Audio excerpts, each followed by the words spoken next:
Hello, and welcome to Dogma Discussions. My name is Vincent. This channel is for doing just that, discussing dogma. Mostly religious dogma, but any type of dogma. There's a lot of dogma these days. So what I do on the channel is I'll tell a story about some type of religious dogma, and I ask that you put comments in and hit the like button, share the video with others, subscribe to my channel, and if you subscribe, hit that notification bell so you know when I introduce new videos. Alrighty. The one I have for you today is called the Dogma of Sacrifice. Rather than explain any more, let's just jump right in. Here we go. During the past year, life has changed. You could say that our innocence is gone. How often before March of 2020 did we breeze in and out of workplaces, restaurants, stores, concerts, mix with lovers and friends, live life casually? Assuredly, there was always a chance of injury or disease. Yet, as human beings, we had silently and collectively accepted these risks. The recent illness that struck our world was unplanned and unanticipated, and we, being human, have dealt with it as best we can. We have socially distanced, worn masks, and many have voluntarily taken the vaccine. For those for whom the illness is a major risk, the vaccine is a good idea, and I am not criticizing any of those aforementioned measures to increase our safety. Yet there is a pernicious dogma which has arisen in recent months, an idea regularly plied to those who haven't taken the cure. To state it simply, if you won't take the vaccine for yourself, do it for others.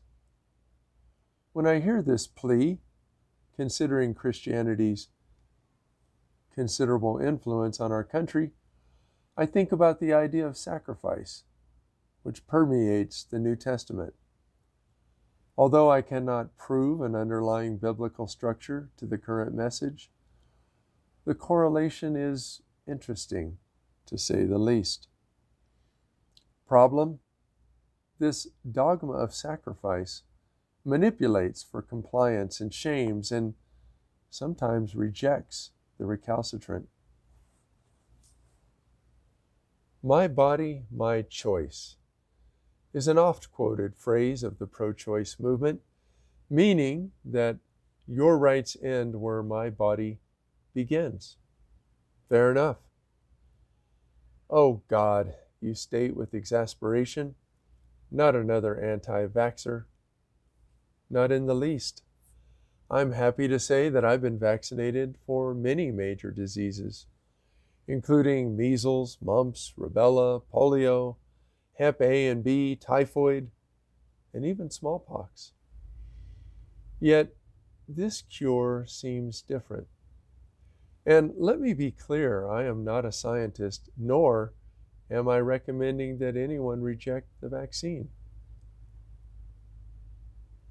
I am saying that it should be a person's choice, made in consultation with one's physician and contemplated in one's conscience. Those promoting the dogma claim that this vaccine is no different than being inoculated against the major childhood diseases. Really? Those vaccines have proven the test of time. This one was issued hastily under the emergency use authorization, which means that it cannot be mandated by state or federal governments because it has not undergone the ordinary statutory process. But soon the drug companies will apply for FDA approval. Thus, should everyone just shut up and take it? 1 John states that by this we know love, that Jesus laid down his life for us, and that we ought to lay down our lives for our brothers. In the current political climate, laying down your life nicely serves as a metaphor for sacrificing your own free will. In light of this, a couple of weeks ago, I was watching a sporting event, seeking an escape from the constant stress of the current horrors of the world.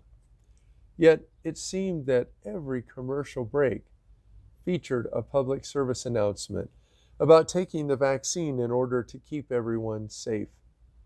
And I had to ask myself, has anyone whom I know who has taken the jab, as the Europeans call it, done so for that reason? Or has it been taken primarily out of fear and self-preservation? In my experience, the latter. Yet, if I have personal or medical reasons for not taking the jab, do I have any rights? What if I have natural immunity to the illness? Must I take it anyway and sacrifice my own agency on behalf of my fellow humans? And not just once, mind you, but perhaps twice, and then there's boosters and yearly jabs. But come on, what's the big deal? Don't be a hater. That sounds a bit authoritarian, doesn't it? Like hazing. Hey, I had to do it. Why don't you? What makes you so damn special? Recently, I discussed this topic with a friend. I asked if she was truly comfortable with having to be jabbed twice a year for the rest of her life. Her response? Of course. It's just a couple of shots. Aren't you going to do it? In addition to the judgment inherent in her question, I've noticed others starting to distance themselves because of my unvaccinated status. Another friend with whom I periodically carpool to dinner recently suggested that we meet instead of commuting together.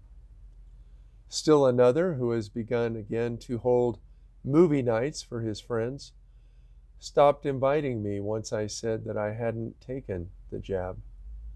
And mind you, these are all people who have had the cure. On the one hand, you could say that I'm the one excluding myself. Certainly, the gospel writer John would agree, for according to him, greater love has no one but this, than someone lay down his life for his friends. Thus, I guess that if I'm not willing to sacrifice my own free will and receive the jab, I'm not considered a good, decent person. No, the dogma tells us what to do and how to treat people. I must now be viewed with distrust. As a solution to people like me, there are currently frequent discussions about vaccine passports. Yet, isn't this idea out of step with 1 Peter, who says to show hospitality to one another without grumbling? So, if we're to live by the gospel, must public and private venues accommodate the unvaccinated?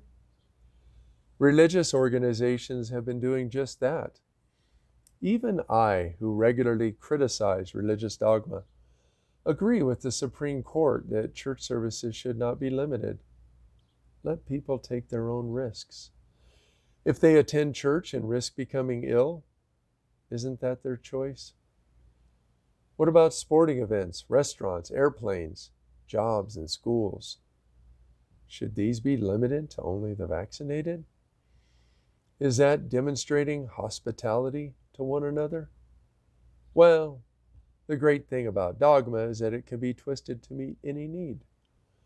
Thus, it seems that if you're not taking the vaccine, you're the one seen as inhospitable because you're grumbling about doing something that, if you were a caring person, you would do quietly, following along, like a sheep. A few weeks ago, the topic arose with a work colleague.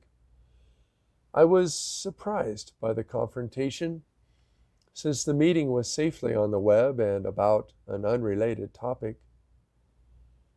Let me take you to that moment. "How have you been?" she asks. "Oh, I've been well," I answer. "And you?"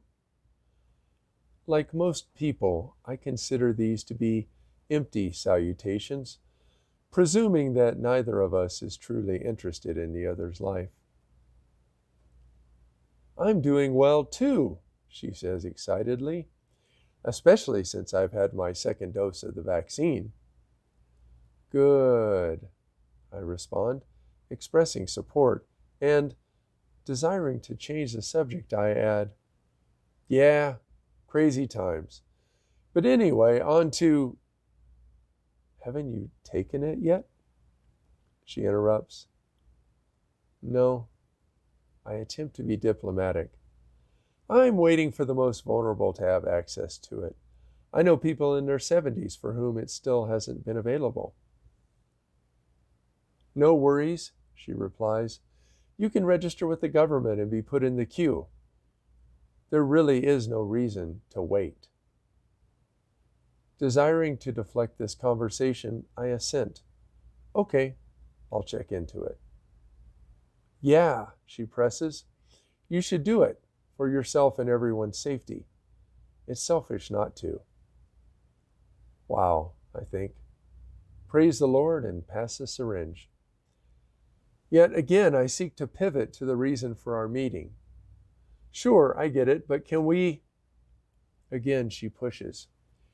"It's really nothing to mess around with, Vincent. How would you feel if you gave it to someone who then died from it?" Finally, realizing that my rights to my own body mean nothing to her, I say nothing. Mercifully, the conversation ends when someone else joins us. I fear, though, where we're headed. To a society defined not by individual freedom, but by groupthink. As my office discusses a transition back to in-person, some have expressed concerns about being housed with the unvaccinated, that the jab should be mandated. If not, that the unvaccinated should be gagged, required to wear masks forever.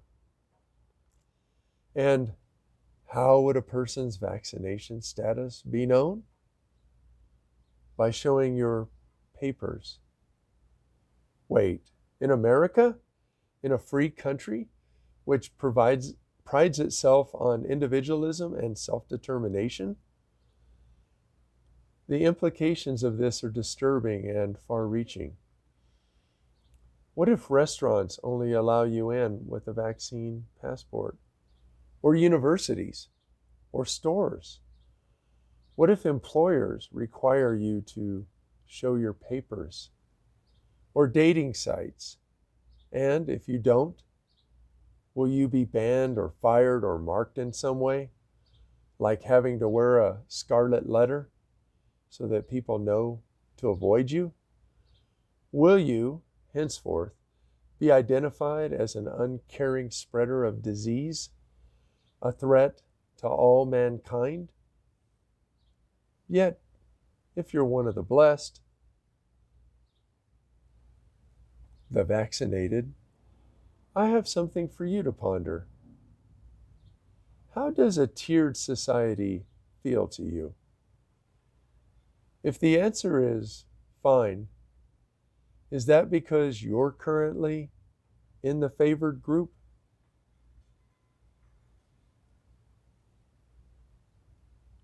That's it for my story. Thank you for listening. Again, leave me a comment below. Share the video with someone you think might enjoy hearing it. Hit the like button. That helps me out with the YouTube algorithm. And stay tuned. I'll be back with another one. This is Vincent. Goodbye.